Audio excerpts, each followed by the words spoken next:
कभी कभी जिंदगी में एक ऐसा पॉइंट आता है ना जब हम रुक कर सोचते हैं, मैं सब कुछ तो ठीक कर रही हूँ, फिर भी कुछ खाली खाली सा क्यों है। मतलब काम है, शायद पैसा भी है, पर वो अंदर वाली ग्रोथ, वो सुकून, वो कहीं गायब है। और तब एक ही सवाल दिमाग में घूमता है कि आखिर ये जिंदगी बेहतर होगी कब। और कमाल की बात यह है कि आज हम जिन स्रोतों पर बात कर रहे हैं वो इसी सवाल को बहुत सीधे तरीके से एड्रेस करते हैं।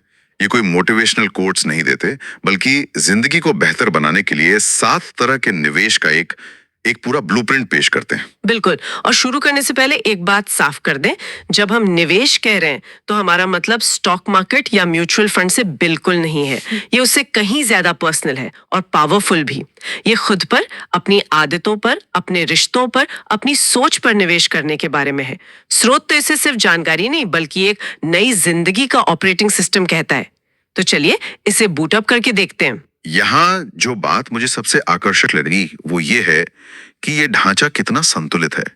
ये सिर्फ अंदरूनी विकास जैसे कि आपकी मानसिकता या खामोशी की प्रैक्टिस पर ही नहीं रुकता, ये उसे बाहरी दुनिया के एक्शन से भी जोड़ता है, जैसे आपका पहनावा, आपकी कमाई के नए जरिए। मतलब ये सब एक दूसरे से जुड़ा हुआ है। एग्जैक्टली। स्रोत का तर्क है कि ये सभी निवेश एक इकोसिस्टम की तरह है। एक में की गई मेहनत दूसरे को ताकत देती है। ये जिंदगी को टुकड़ों में नहीं बल्कि एक पूरे प्रोजेक्ट की तरह देखने का नजरिया है। तो इस प्रोजेक्ट का पहला और सबसे जरूरी मॉड्यूल है खुद में निवेश करना। स्रोत में एक लाइन है जो सीधे हिट करती है, आपकी असली कमाई, आपकी असली पहचान, आपका असली गेम, सब कुछ आपकी अपनी ग्रोथ से शुरू होता है। ये सुनने में बहुत सिंपल लगता है, पर शायद हम इसे सबसे ज्यादा नजरअंदाज करते हैं। और स्रोत इसे रोज की आदत बनाने का एक तरीका भी सुझाता है। वो कहता है कि हर सुबह शीशे में देखकर खुद से एक सवाल पूछो, कल वाले मुझ में और आज वाले मुझ में क्या फर्क है? मैंने आज खुद को 1% भी बेहतर बनाने के लिए क्या किया? ये एक छोटा सा सवाल आपके पूरे दिन का, आप कह सकते हैं, जीपीएस सेट कर सकता है। तो ये 1% बेहतर बनने का मतलब क्या है? क्या रोज एक किताब पढ़नी है या जिम जाना है?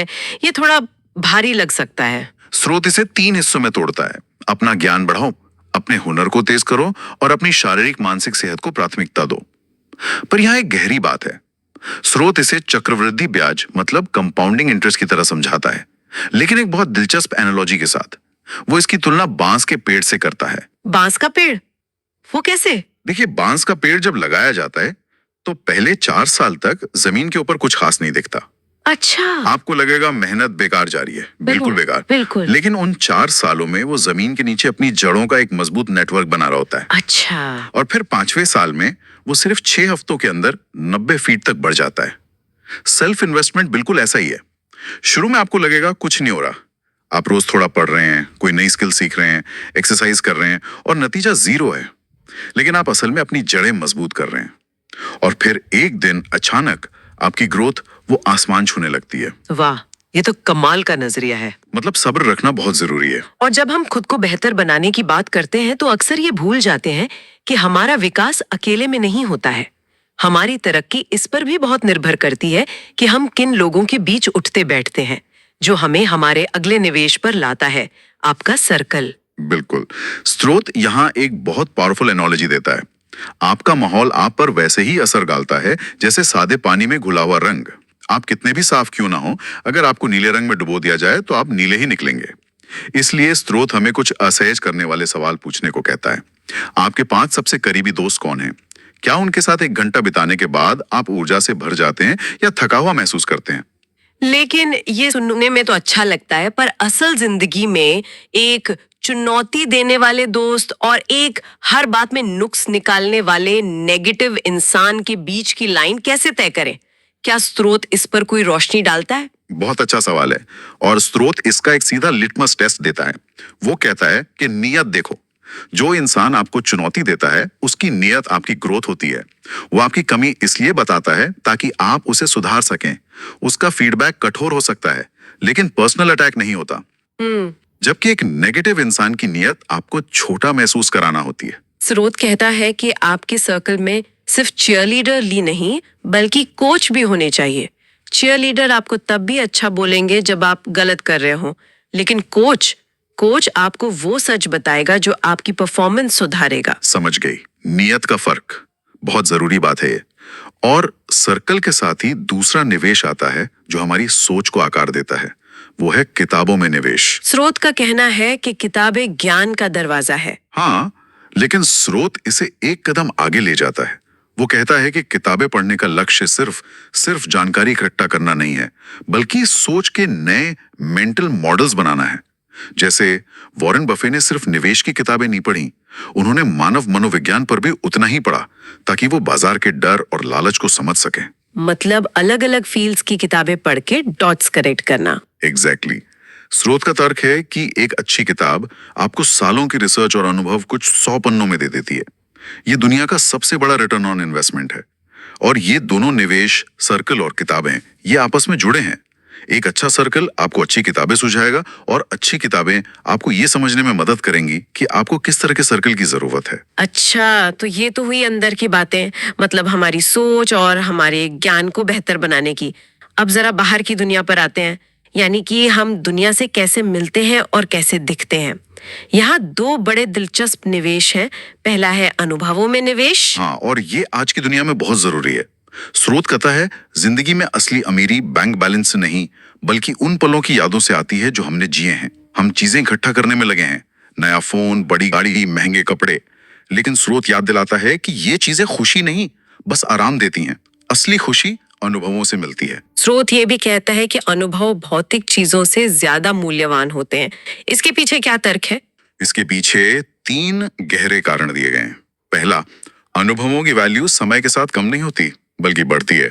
आपका 50,000 का फोन 1 साल में 20,000 का हो जाएगा, लेकिन 10 साल पहले की एक ट्रिप की यादें वो आज ज्यादा मीठी और कीमती लगेंगी। सही बात है। दूसरा, अनुभव आपके व्यक्तित्व का हिस्सा बन जाते हैं। फोन आपका हिस्सा नहीं है, लेकिन एक मुश्किल ट्रैक पर जाने का अनुभव आपको जो हिम्मत और सब्र सिखाता है, वो हमेशा आपके साथ रहता है। और तीसरा, बुरे वक्त में चीजें साथ छोड़ देती हैं, पर अच्छे अनुभव आपको जीने की ताकत देते हैं। बहुत गहरी बात है। अब आते हैं अगले निवेश पर, जो शायद कुछ लोगों को थोड़ा सतही लग सकता है, लेकिन स्रोत कहता है कि बहुत गहरा है।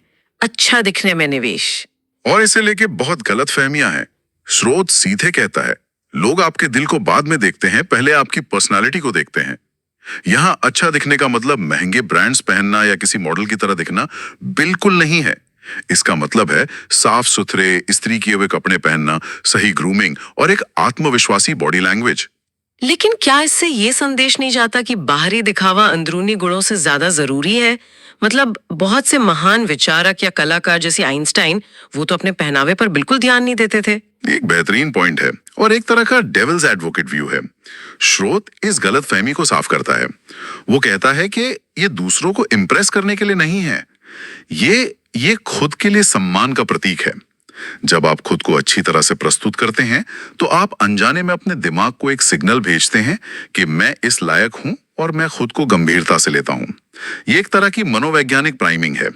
जब आप अच्छा महसूस करते हैं, तो आपका आत्मविश्वास बढ़ता है और आप बेहतर प्रदर्शन करते हैं।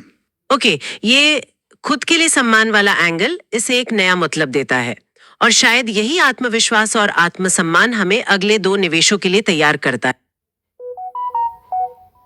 है, जो आजादी बनाने के बारे में है, वित्तीय और मानसिक।